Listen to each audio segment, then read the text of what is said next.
Ayan na. Kamusta naman kayo dyan, mga kameta? Ako po si Richard Haydarian, yung backup slash undercard fighter sana. Wala namang instructions kung purely boxing ito or may mixed martial arts. Pwede naman i-mix yan, di ba? Hindi ko lang...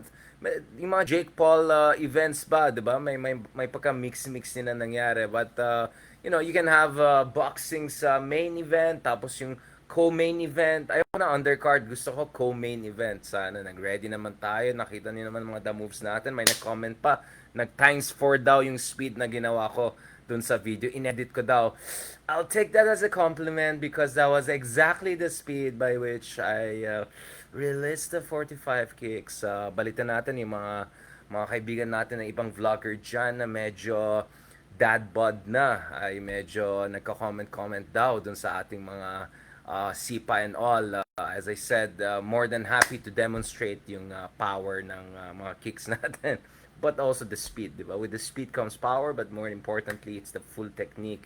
And also, alam na natin this guys, wag naman natin ano yan. So anyway, so, dito naman in fairness mukhang tumama naman si Sir Ronald Llamas kasi kahapon nakakantsawan kami because as you know, and I've said this on the record, I always thought na when it comes to Duterte's, sometimes, not always, sometimes baka naman, 'di ba? Especially when they're cornered, especially feeling nila na na kailangan nila magpakita ng gilas. Once in a while nagpapakita ng gilas at komportable ako na na digong babalik siya from Hong Kong noon, 'di ba? Yabang-yabang 'di ba? Sabi niya, upakan ko yung mga ICC na 'yan, 'di ba? Sabi niya kung mga ICC niya gusto niya kunyari si ano yung ko sila, 'di ba? Yabang-yabang, 'di ba? Kahit doon sa Hong Kong. And then the next thing you know, nung hinuli na, hindi niya na masabi na Rodrigo. Anyway, um so sabi ko, baka naman like father like son. Actually, nga ano. Okay. Dalawang version yung ganon, di ba? One version is, pag na-corner sila, magde-defy sila. And that's exactly what Digong did. Kaya nahuli siya, dinala sa ICC. Alright? At ngayon naman, nagmamakaawa na may interim release. Doon sa case na yan, I said, don't underestimate yung power of defiance. Yung defiant streak ng mga Dutertes. At doon, mali si Ronald at tama ako. Pero kahapon naman yung pinag-usapan natin itong issue na to, si Sir Ronald was really convinced, and I suggest you guys check yung latest episode na update natin. He was very convinced na magbaback din yan. And I was wondering, like, bakit naman magbaback yung isa? Mas bata siya, cornered siya, eto yung chance niya maging, alam mo naman, di ba? Para magpakitang gilas, maglabas ng mga the moves dyan, di ba?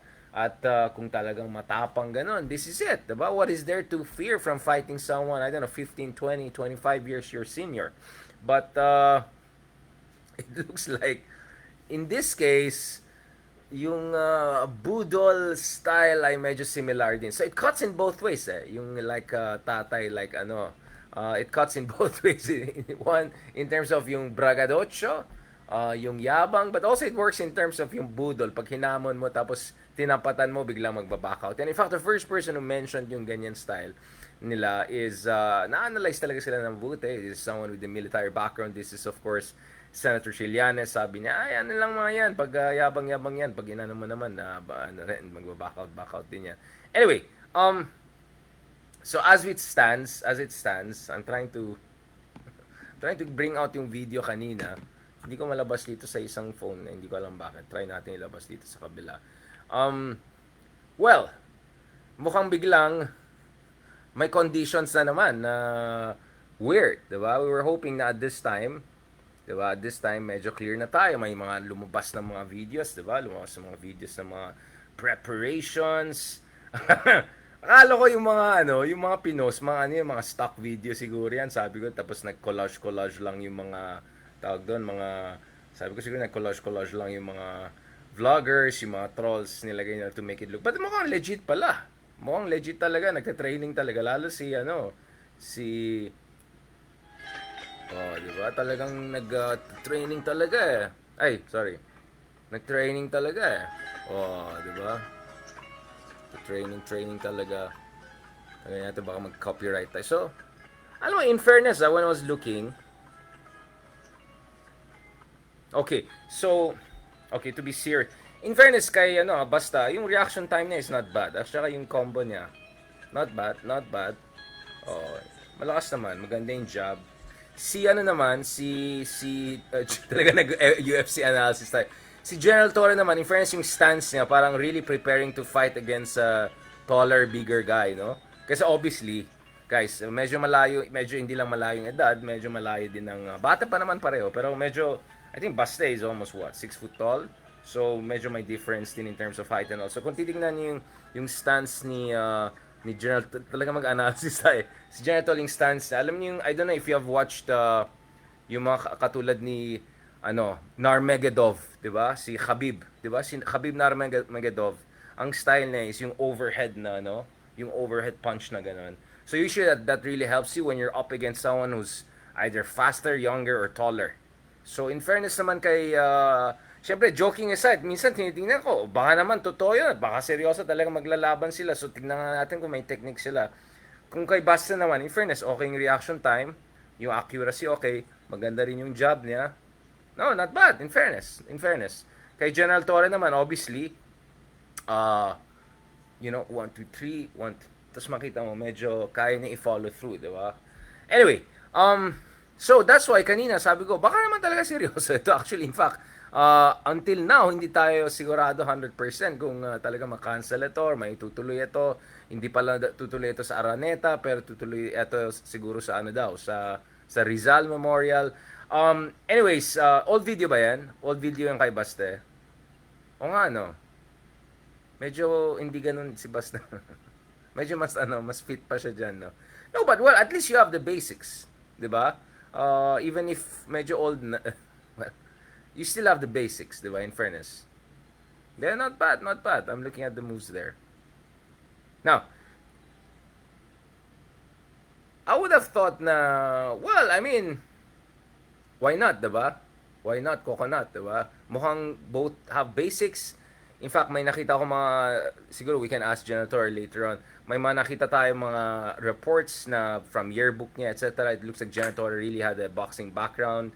Like he knows his basics. But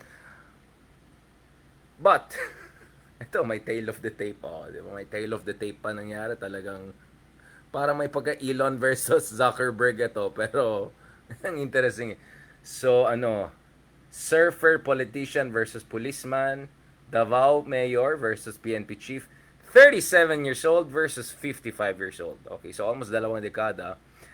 Orthodox po yung style niya, yung fighting style. Southpaw naman si actually General Torre. In fact, and I'll say Southpaw sometimes actually have certain advantages if ever they go angular punches and all of that. Having said that, ang kagandaan naman ng kay General Torre, and dito talaga agree tayo kay Senator Trillanes, swerte talaga tayo of someone like General Torre, because let's be honest, guys, let's just be seriously honest about this. General Torre took a lot of risk by making patol dito sa kawalang kwentang hamon na yan, di ba? Yung parang anyone else would have said, this is beneath me, this is parang against your dignity, this is this is not worth making patol to, that this is not worth basically your saliva, diba? But in fairness naman, tingnan mo kay General Torre hanggang ngayon, siya, talagang desidido siya na I really hope na may tutuloy yan, because in fairness kay General Torre, ang galing nung niya, the way he reframed the whole issue is, okay, if gusto mo ako i-challenge, hindi ako takot, let's do it. And guess what? Let's make something good out of this. Gawin natin charity event ito, 'di ba? Para makatulong din tayo dun sa ating mga kababayan na apektado dito sa mga palpak na flood control projects. 'Di ba? Baka pwede mo pa idikit 'yan, 'di ba? Baka yung kabila, pwedeng yung shirt niya brought to you by etong company na gumagawa ng flood control project dun sa syudad nila, or yung mga malalaking company na nag-flood control project na paano ni Tatay Digong, baka pwede mag-sponsor din, 'di ba? No, but kidding aside, I'm trying to bring out this one. So, nevertheless, I was just saying, who knows, baka matutuloy. In fact, what I liked about it is General Torre was actually also very realistic about his limitation. Sabi niya, na aminado naman siya, base doon sa konsultasyon sa kanyang coach, na he doesn't have the speed anymore, 'di ba? Yung kanyang cardio is not there anymore, 'di ba? Yung kanyang power is not there anymore. So even if he he may have been a champ for years, maybe champion siya nung panahon na nag-aaral pa lang siya. Clearly, the speed is not the same, the power is not the same. At yun ang gusto ko kay General Torre. Aminado pa siya na talagang he's not at his peak, he's past his peak, but nevertheless, handa siya. And tingnan mo niya na, napaka-fit naman ni General Torre. In fact, naalala niyo kay Rendon pa yan yung no rice challenge. I mean guys, when was the last time we had a PNP chief na ganyan ka-fit, di ba? He may not be at his peak in terms of speed and power and all, but look at how fit he is, di ba? Oh, kung yung iba kasi sabi na, diba? So, this is what I like. Parang point na underdog siya because he's not at his peak anymore. He's gonna fight if ever someone is way taller, bigger than him, and way younger than him, almost dalawang dekadeng diferensya. But he's willing to do that because gusto niya ipakita na hindi siya na-intimidate. At gusto niya ipakita na hindi siya atras sa pangbubuli. At gusto niya ipakita na he's willing to serve as a role model. At gusto naman niya, most importantly, gawin tong event na to, itong spectacle na to, into a kind of a fundraising event. So, in fairness, if you look at it from a communications positioning standpoint, General Torre has played this brilliantly. Because nung una parang, sure ka ba dyan? I mean, like, are you okay about this? And then eventually you saw no less than former PNP chief Panfilo Lacson saying that he's willing to pay yung lahat ng isang pension niya sa isang buwan para naman mapanood niya itong event na to kung may ticket talaga. So I don't know kung if ever magkaroon ng event na to. Except parang bilis di ba? I think you have to have some time to prepare for this. But if ever tuloy talaga ito at i-prepare nila at may ticket, mukhang handa magbayad ng VIP ticket. Mga katulad ng PNP Chief Lacson. So, the fact that you have people like Senator Lacson coming out and saying, yeah, patulan na natin to kung gusto nila, that means they're seeing something, guys, they're saying really something. And for me, guys, ang mahalaga ito, this is really, really, really important because, it tells something about the nature of politics sa ating panahon, right? Na when you're faced with people whose brand of politics is just trolling and pangbabastos and all of that, just remaining silent and taking the punches is not the way forward. And if anything, i-jiu-jitsu mo yan. You turn it into your own advantage. Sabihin mo lang, hindi lang na matapang ka, sabihin mo din na handa ka to go all the way, and sasabihin mo rin na you're willing to even help people and make an event out of this. Diba? Dati nagpa-debate pa tayo ng foil lang naman yung isa. But we made a charity, napunta pa sa mga kabataan dyan sa Marawi back in the day. I'm happy I made something out of that. So, sometimes if you're gonna put on what many could see as a spectacle lang, at least you turn it into something positive. But ito yung response talaga ng I just felt was like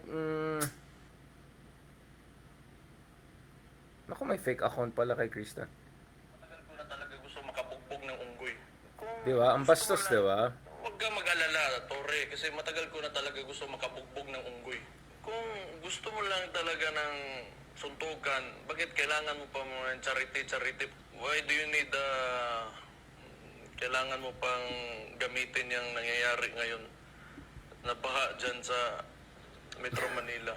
If you're really serious about this, kung gusto mo yung charity na yan and you've laid some conditions, then let me lay my own conditions for the event. Kung serious ka talaga, these are my conditions.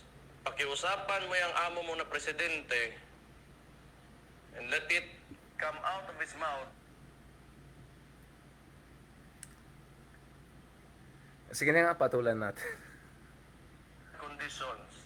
Pakiusapan mo yung amo mo na presidente and let it come out of his mouth that all elected officials Bastos, should diba? undergo a hair follicle drug test. Papalagan ko yung charity mo na yan. Walang problema. If it will answer the Walang problema. Para sa hindi ko ganun magsalita. issues nitong bansa natin, I can do that.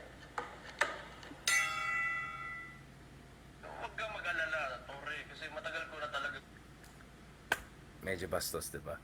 More than that, anong kinalaman ni BBM dito sa issue na 'yan, 'di ba?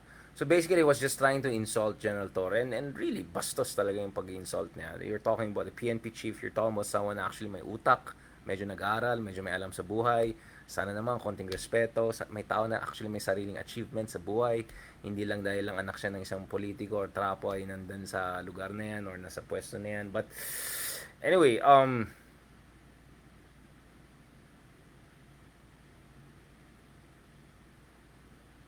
why not? I mean, ganito na lang. Kung drug test, edi go. Edi mauna ka. Edi mauna sila mag-drug test. Pa-drug test natin lahat ng mga yan, di ba?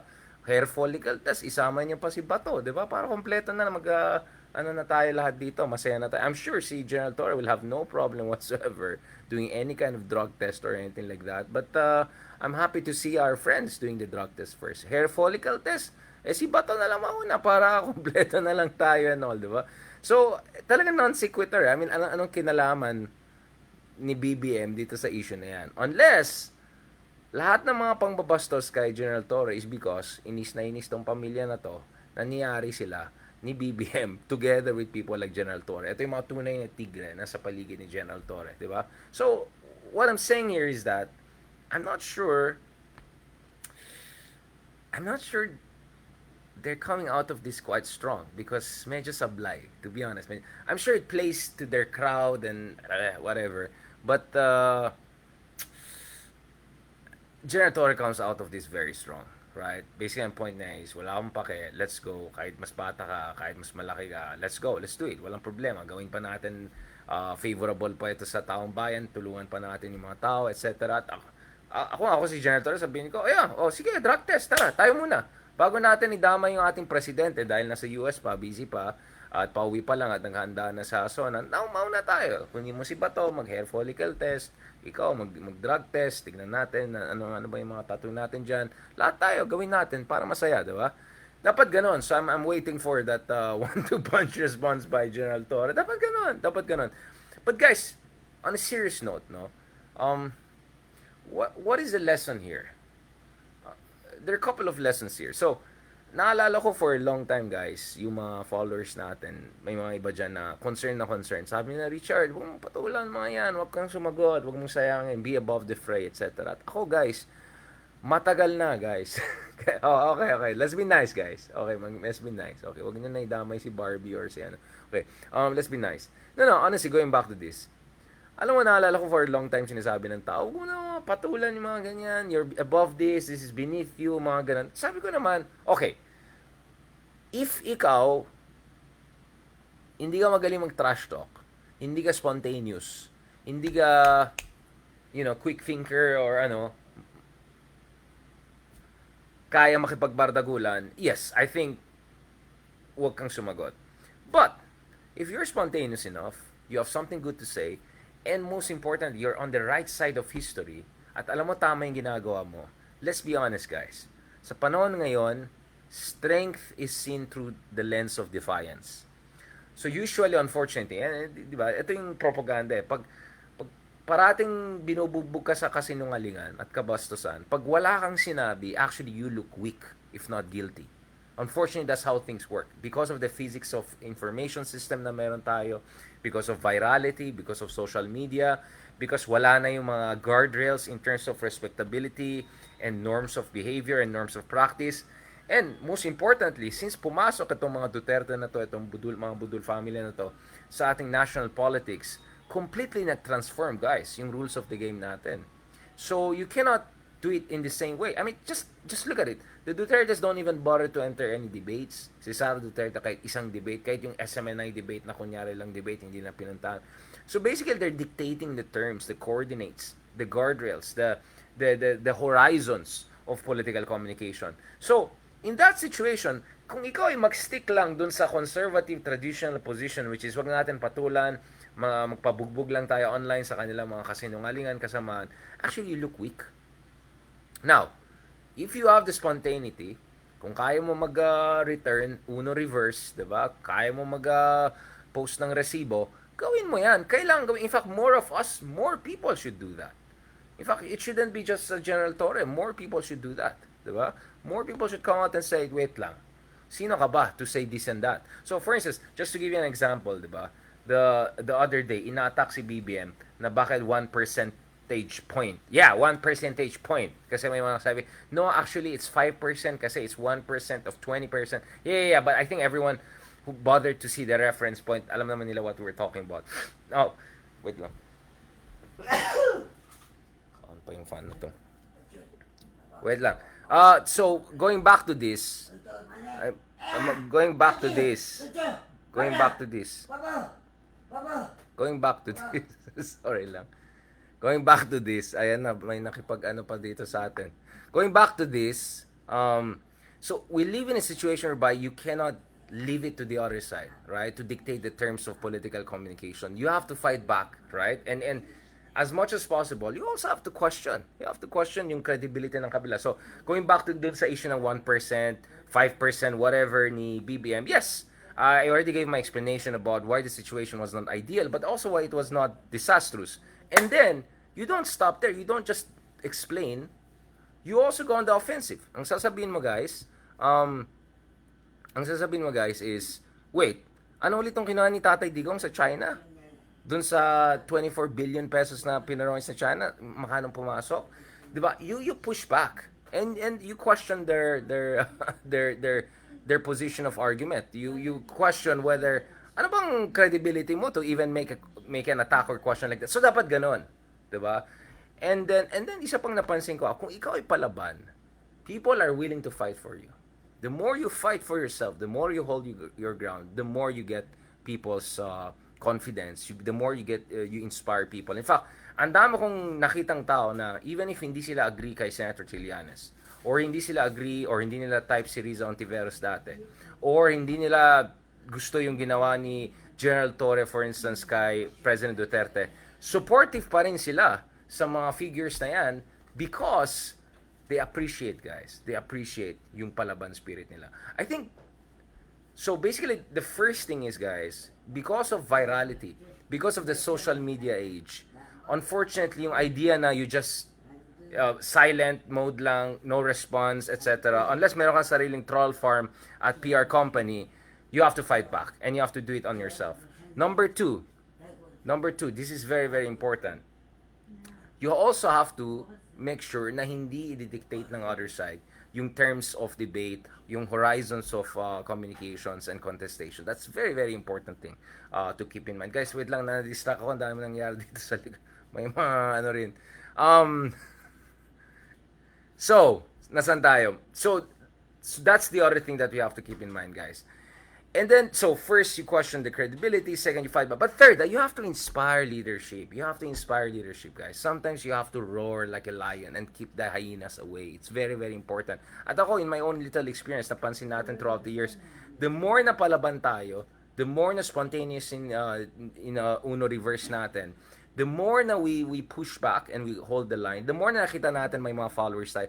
Kaya dito sa mga pages natin, platforms natin, buksarado yung mga trolls. The moment na magko-comment sila dito, well, iba yung troll farm operation, of course. Alam niyo na isang month na troll farm operation tayo, na twisting words natin sa Human Development Index, whatever. Okay, noon medyo may time na konti na medyo ano tayo na troll farm tayo ng gusto. But overall, 99% of the time, yari yung mga trolls dito sa mga pages natin. Bakit kamo?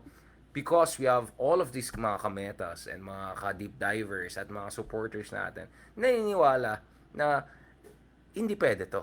We have to guard the space, right? We have to keep things in line, right? And we have to also hold the fort. So, that's what I appreciate about what General Torre is doing here. He's reminding everyone that huwag kang magpa-intimidate at huwag kang pabastos.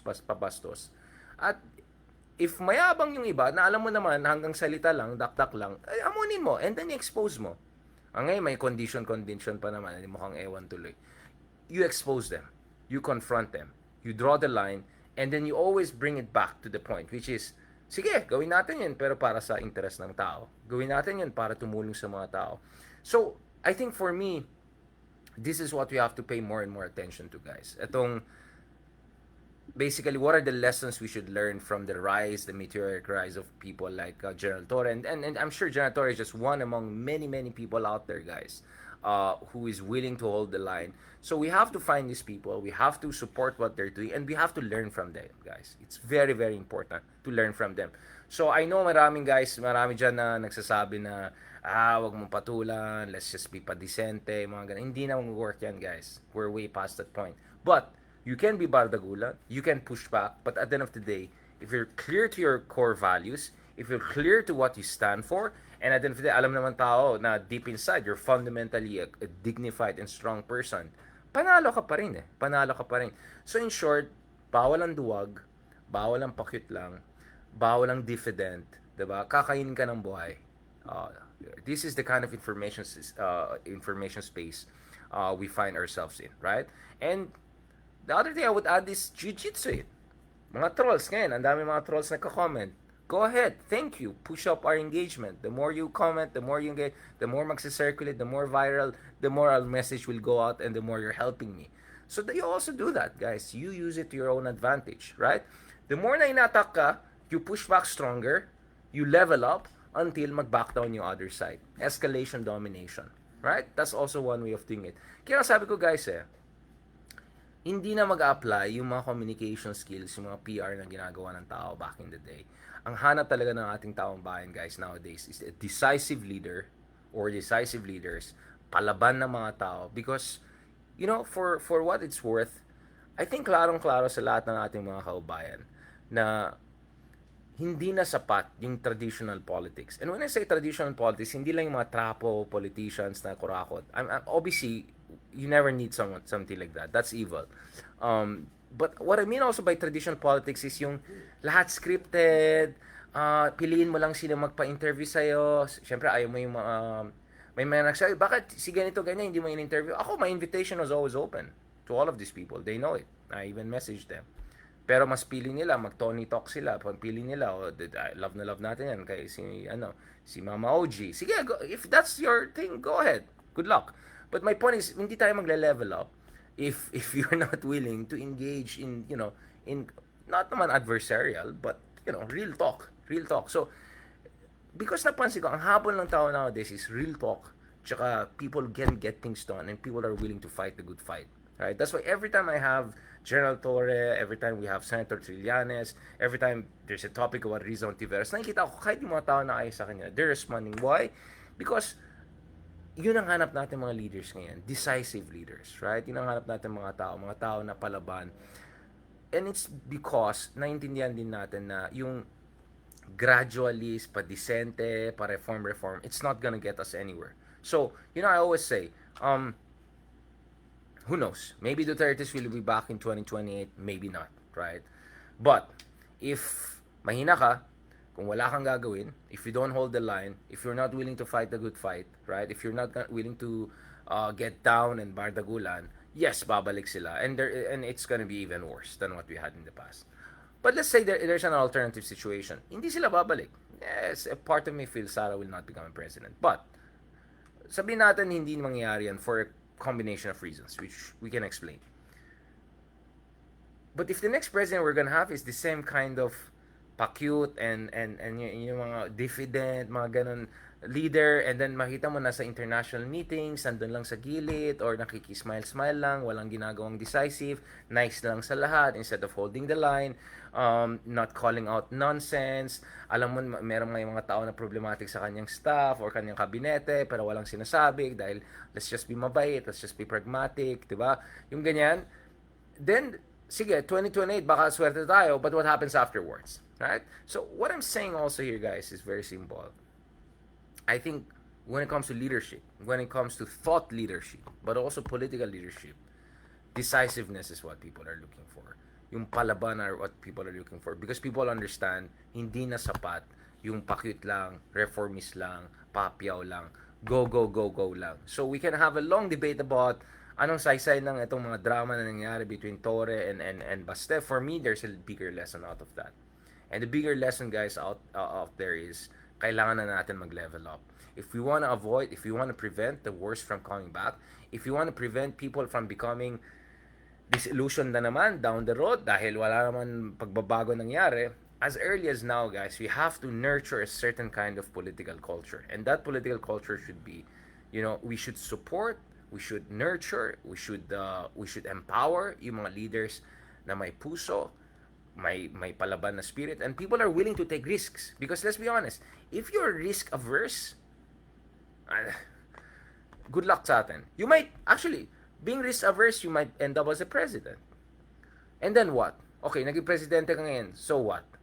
Wala ka naman nagawang masyado dahil takot ka galawin na to, galawin yan, takot ka gawin yan, because, baka ito, baka yan. See? So, if you're too risk averse, if you're not decisive, even if you're successful politically, meaning you become a president, you don't actually accomplish much. I'd rather have a president who actually doesn't have high approval ratings, pisses off a lot of people, but get things done because willing siya to take a risk.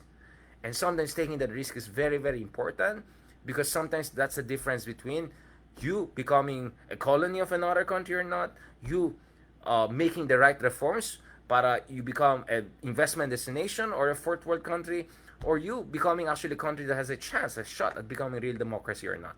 So, what we need are risk-taking people, and that's what I'm saying. I really appreciate what General Torre is doing because he's taking a lot of risk by doing it. What if pumayag talaga? What if tuloy talaga yung boxing na yan? And it goes wild. It goes crazy. He's taking a risk.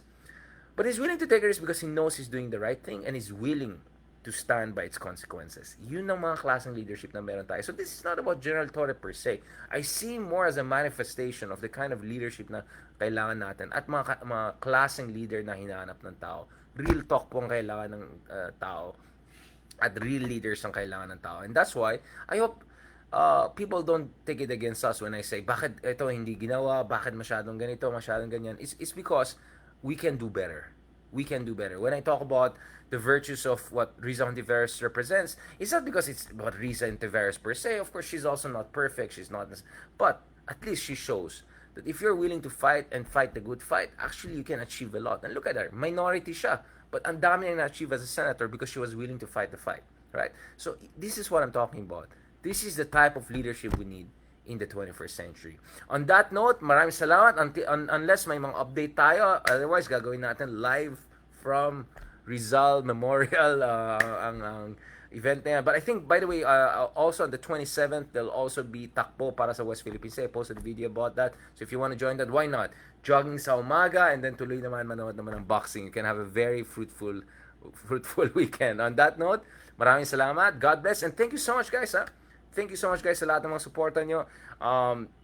Latest data, we're top 5 sources of political news. Mga kasabay natin is the Daily ng New York Times, the BBC, 24 Oras. So, top 5 news sources tayo sa Pilipinas. And, of course, number 1 sa political podcasting. So, thank you so much again, guys, for all the support and love you have been giving us throughout the years. At all I want to say is that hindi nasasayang ninyong effort and your faith in us because we try our best in our own little way to also walk the walk and walk the talk, right? Yes, we do the talk obviously, but many people can do that. But it's walking the talk, right? And walking the walk. Yun yung po yung kailangan natin. And that's the kind of leadership that we want. So thank you so much again sa lahat ng mga trolls na comment dyan. Thank you for pushing up na naman yung ating engagement and keeping us number 1, the most amazing. Thank you so much. Talk to you soon. God bless. Ay, wait lang, block ko lang tong isa tang troll. Baka kumita pa. Thank you so much. God bless. Para sa bayan. Yun. Buya ka siya.